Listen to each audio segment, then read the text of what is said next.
As children, you may have learned that you can't be loved for who you are, that you have to be something or someone else in order to get validation, love, and acceptance.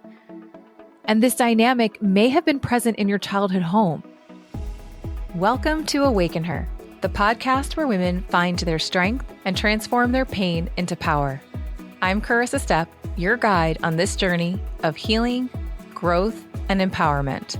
Here we share the real stories of women who have faced life's toughest challenges and emerged stronger, together with expert insights to light your path forward.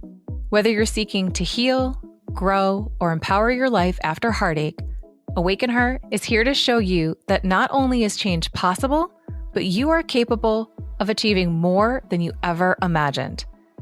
Let's dive into today's episode and take another step towards becoming your most empowered self. It's a pattern that you may have been used to where maybe you had a really critical parent who constantly criticized and belittled you. And on top of it, maybe they weren't there to meet your emotional needs. So there was emotional neglect happening as well, which is abuse.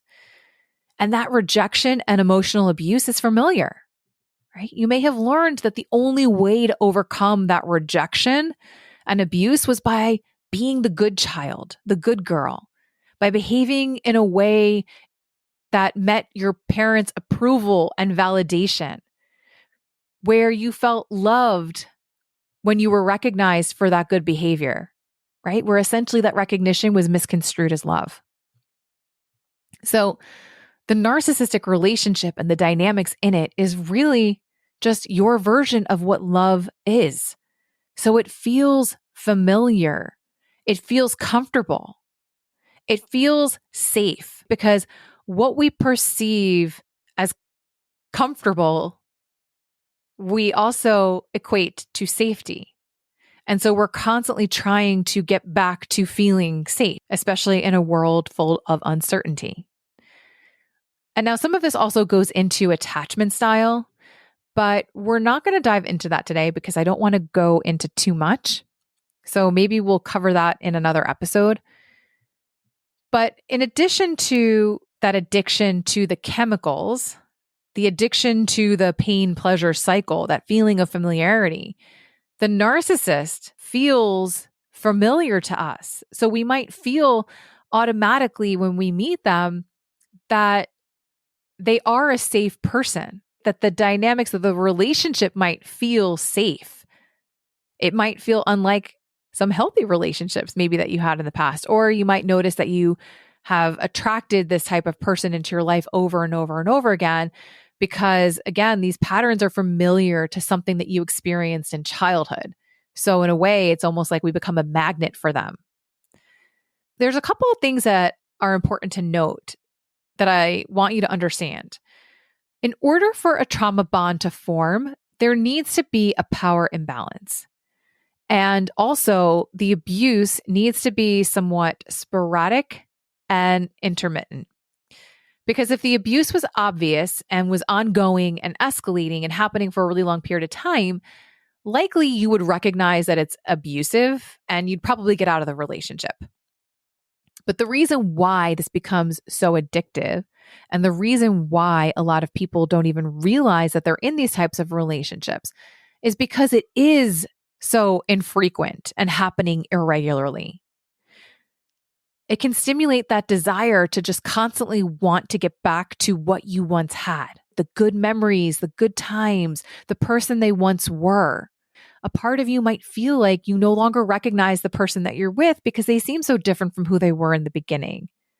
Except that remember, in the beginning of the relationship and during the idealization/hoovering phase, you're being flooded with happy love hormones.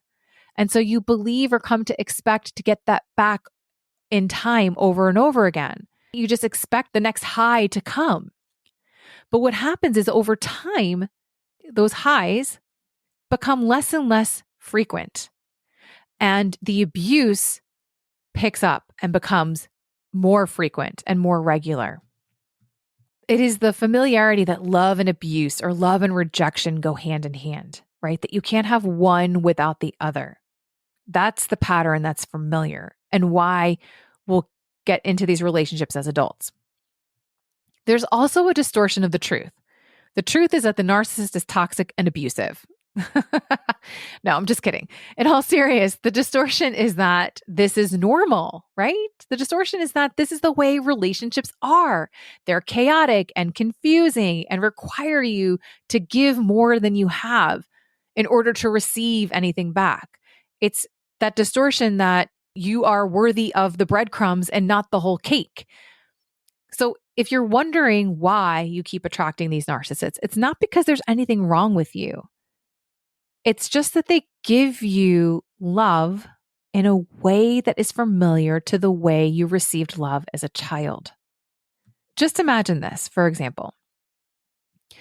A child experiences some kind of abuse, and that could look like emotional neglect, where they're often told that their emotions are too much, and they end up getting sent to their room until they calm down.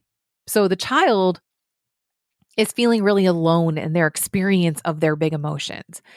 And they might internalize that as rejection, that they are too much, that their feelings are too much, that it's not safe to express emotions that aren't happy and joyful and loving. The parent might also be criticizing as well, which again reinforces that rejection.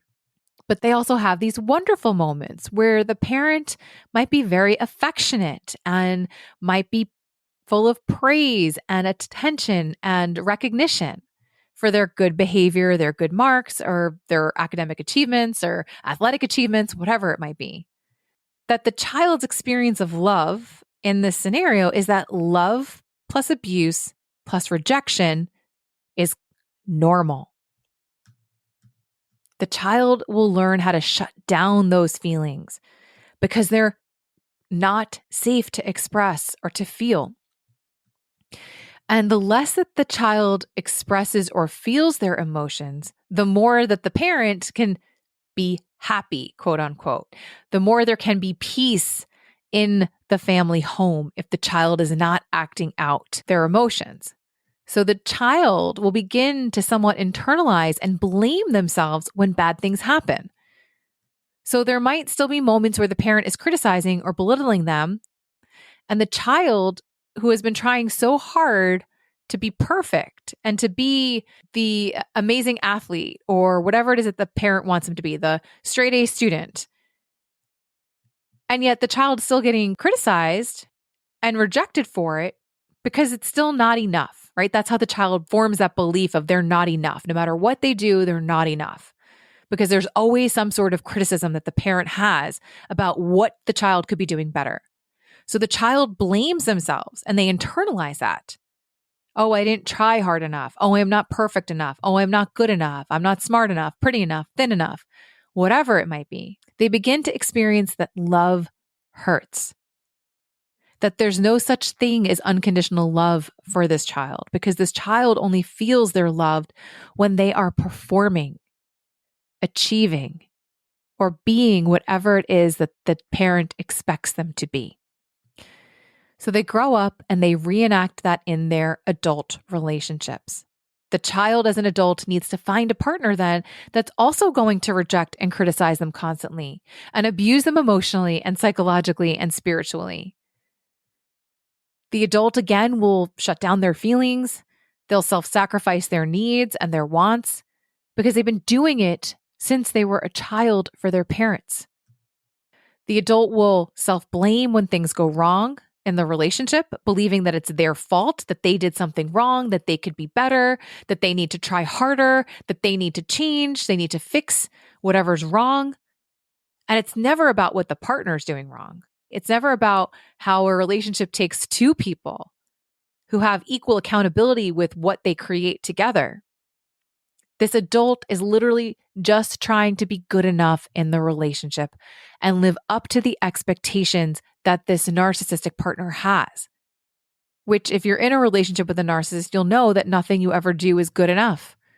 And so it keeps you striving. It keeps you trying to achieve. It keeps you in that chase for love and attention and recognition and validation and approval. And that chase for safety that never seems to come. Thank you for tuning in to Awaken Her.